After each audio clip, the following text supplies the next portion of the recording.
So as you head west from the Springfield Armory and head down State Street, you're going to come across one of the more modern buildings in Springfield, which is the U.S. Federal Courthouse.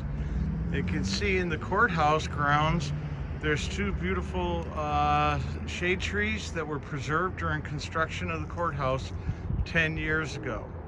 This building here, you can see, sits halfway down the hill toward the Connecticut River, where we'll be heading in a little bit. But I just wanted to point out some things here. You can see the tree here, the beech tree, which was preserved during construction and really plays a prominent role in the design of this building. Every office in the building, as you walk out of the office into the hallways, it looks out over these two trees. The other tree is a basswood or a linden tree, and both were preserved during construction. But post-construction, what happened was, as you can see, the irrigation that you can see right here and over there and in other locations, the irrigation contractor came in and severed all the roots which had been protected during construction. So what happened is this tree has taken a turn for the worse, but over the last year there's been a concerted effort to try to help along by additional feeding. There's been some addition of biochar as well as aeration, and the tree seems to have a lot of buds on it this spring and not very much dead wood in the crown. So hopefully that work has really stymied the decay and decline of the tree.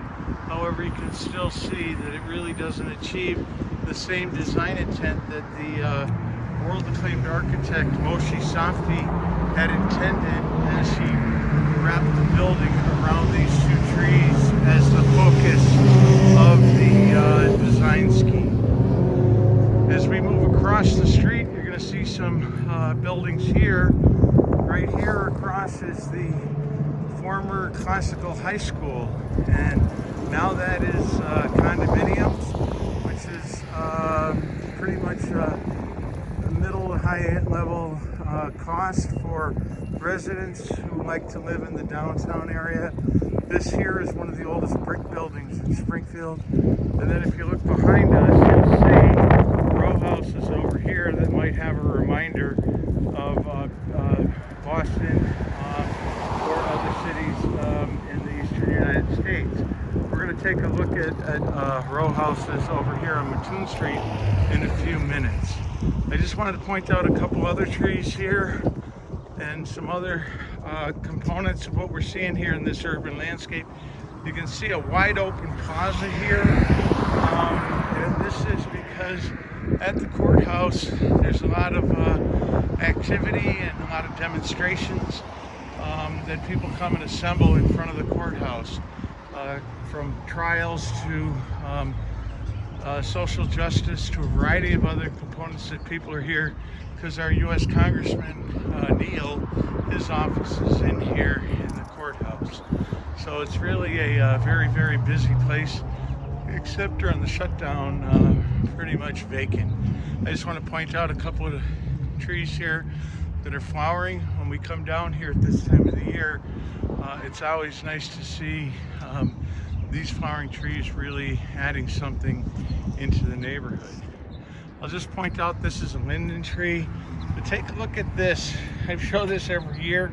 Those concrete blocks gradually are disappearing, and people just take them out, and it's sort of kind of messy, but what it does allow is for air and water to get into the root zone of this tree. And this tree is actually doing fairly well.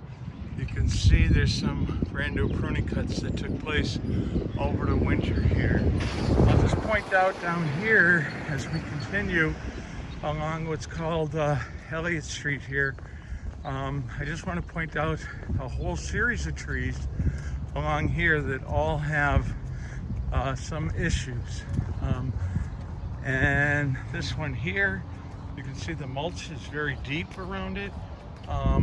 right on the edge of the courthouse. But take a look at these city trees right here.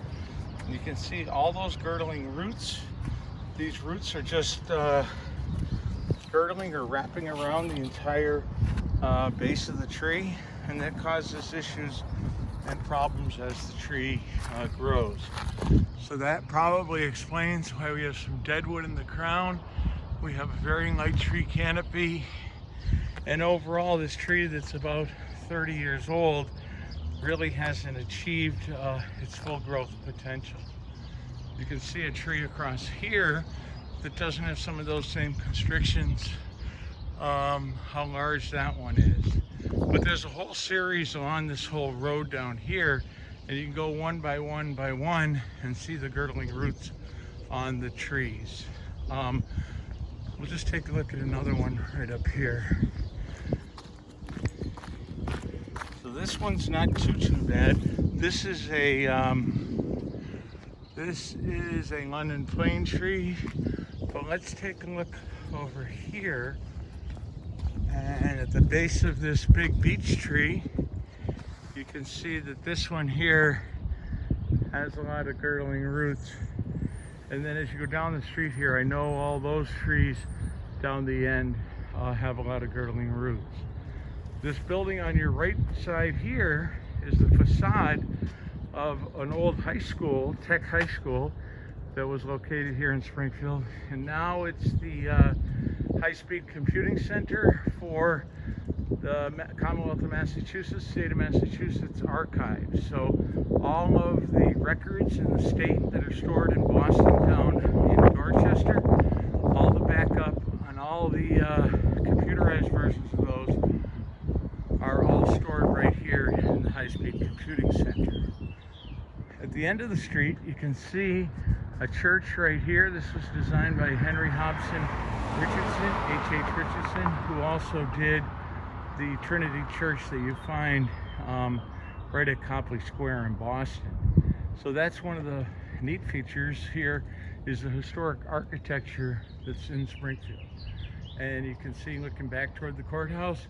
And then right here, this is one of the oldest wood structures in Springfield. This building's been moved 3 different times for 3 different construction projects, but here it still has a big prominence right here on the streetscape. So I just wanted to show you that. And then the last thing, you can get our relationship as you look up. You can see the flag on top of the main arsenal at the Armory.